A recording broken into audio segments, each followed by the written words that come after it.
Morning mga idol. Ngayong umaga ay mag-arrange tayo ng unit. Ito yung ating mga kasamahan. Ayan yung aking estudyante, talagang marunong na. Ito naman yung si Tito Bong. Siya yung spotter dito sa Yarda.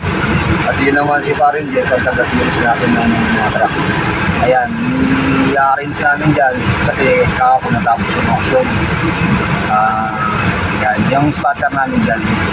Ay, siya lang titignan mo, yung mga kamay lang yan, titignan mo dyan. Hindi ka din tumingin sa side mirror kasi maglalabang kayo, kumbaga mahirapan kang mag-atras kapag sa side mirror ka natin. Susundan mo lang yung kamay niya dahil hindi ka naman niya pababayaan dyan. Once naman na nagkaroon ng abiyag, sagutin ng spotter yan. Yan. Kaya yung kamay lang yung pagmamasdan mo yan. Yan. Ganyan lang po yung ginagawa namin sa araw-araw mga idol. Para maganda tingnan yan. Shoutout nga pala sa inyo lahat mga idol. Good morning. God bless.